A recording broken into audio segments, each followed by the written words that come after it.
Alright mga kol, so andito tayo sa parang liblib na lugar ng Nova Scotia. Parang maliit na komunidad, liblib na komunidad, parang barangay ba, pero malayo sa sa highway. Nagpulot ako ng trailer dito. Ang problema lang kasi marami pang laman na ice. Yun, ito oh. Yung trailer natin. So, yung trailer natin ngayon. 48 feet lang yan. Ito ay parang eskwelahan. Kaso nga lang may mga event dito sa bandang gilid yan, yan. May event dyan, ginaganap last week siguro. Tapos itong trailer natin may laman to ng mga pagkain, mga raw materials, yung mga fresh ba, karne, gulay, mga packaging materials ginamit nila. Yun, iwan. Problema lang kasi di ko pa mahila-hila kasi ang dami pang lamang ice. Wala naman kasi kaming ice na benta. So sabi ng manager ko kukunin pa nila yung ice. Yun, yan o, yun, daming ice.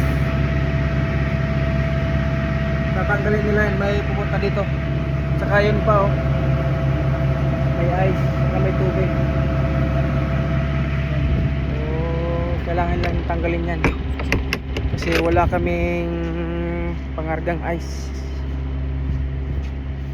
Fresh meat, gulay, mga packaging materials meron, pero ice wala kaming pangargang ice.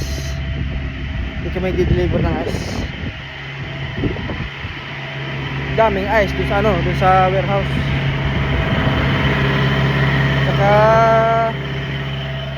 yung pa namin, ginawang storage lang nila ng ice. Naka-on pa naman yung freezer namin.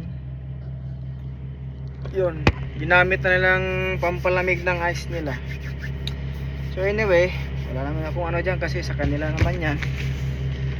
Sa akin lang is kukunin ko lang tong trailer. Bahala na sila dyan. Ito pala yung lugar na pinagpipikapan ko. Ito ay school to. Elementary school yata. Yan, elementary school. Tsaka may isang eskwelahan dito na high school, parang nandun sa unahan. Nakapag-deliver ako dito dati. Yun. Tsaka may bandang doon, yun, parang playground. Diyan yung may event. Yung may mga kulay itim na truck. Yun yung pinagkakargahan ng mga events organizer. Tsaka yung trailer natin dito sa likod. Yan. Yun.